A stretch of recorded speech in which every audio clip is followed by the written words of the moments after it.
vous avez une équipe, en tous les cas, qui s'est constituée pour participer de façon très démocratique à cette élection, qui est aujourd'hui une élection départementale et non plus cantonale, puisque vous savez que le prochain Conseil général ne s'appellera plus Conseil général, mais Conseil départemental. Je crois que Pathé a bien résumé l'intérêt de toutes les compétences réunies au sein de ce quatuor, puisque les grands domaines d'intervention du Conseil général, pour rappel, c'est donc l'action sociale, la solidarité entre toutes les générations. C'est aussi la défense de l'environnement. Il y a du reste un conseil de développement durable que je préside au Conseil général et une commission environnement. Et il y a aussi un grand travail qui est fait sur le développement économique, entre autres sur le numérique, qui est une des grandes spécialités du département du Val d'Oise, ne serait-ce que sur Anguin, à proximité, et aussi un tissu industriel qui, contre vents et marées, se maintient à hauteur de 14% du territoire économique. Pour vous donner un ordre d'idée, par rapport à la région Île-de-France, la région Île-de-France c'est 11%, et le Val d'Oise reste encore un territoire industriel, avec plus de 200 entreprises innovantes. Et donc le Conseil général fait tout ce qu'il faut pour essayer de maintenir ce tissu industriel très important, alors qu'en parallèle de cela, on a malgré tout subi la crise, comme tous les départements français, avec malheureusement un nombre croissant de demandeurs d'emploi, qui sont donc par définition bénéficiaires du RSA. Et ce n'est pas sans poser problème, et c'est là où je voulais en venir, c'est que la future majorité de ce département va se retrouver avec des contraintes financières très importantes, avec un budget qui va être difficile à équilibrer, et donc toutes les bonnes volontés et toutes les idées à venir sur la façon de gérer ce département au mieux seront bien entendu les bienvenues. Donc, mais il faut avoir bien conscience aussi, dans la campagne que vous allez mener, que non seulement vous allez défendre votre canton, si vous êtes élu, au sein de l'Assemblée, mais vous allez aussi défendre un département.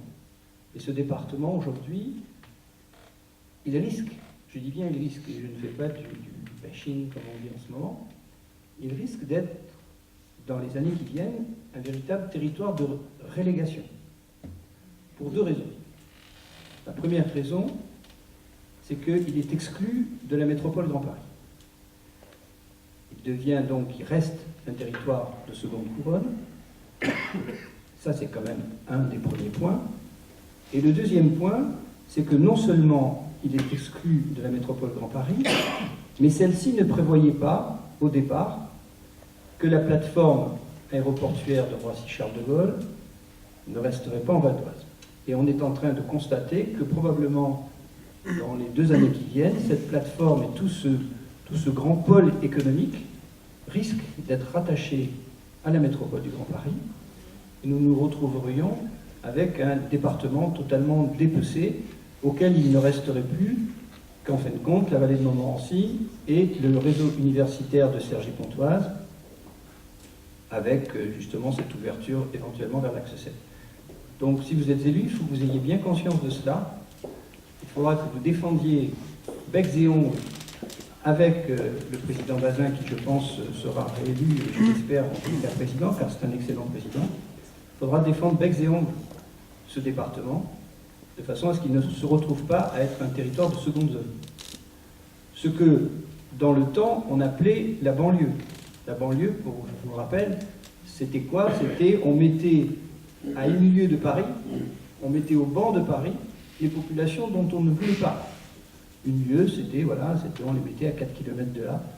Et aujourd'hui, on a tout à fait ce courant où on a l'impression véritablement que les territoires de seconde couronne, et plus particulièrement le Val d'Oise, risquent de devenir cette banlieue de la future métropole Grand Paris.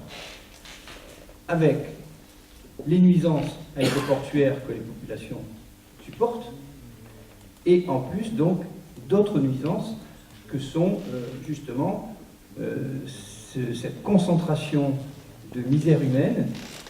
Et quand on est UDI, on est justement pour essayer de réduire ces inégalités. Or, on voit bien que dans certains coins du département, et pas seulement à l'est du département du reste, mais même dans le Vexin, une grande pauvreté qui s'accentue et qui n'est pas là aussi sans poser problème. Donc, vous qui êtes là ce soir pour soutenir un quatuor UDI, bien entendu, d'abord je vous remercie, c'est très important. Deuxièmement, il faut que vous ayez bien conscience qu'il va falloir qu'ils défendent âprement un département.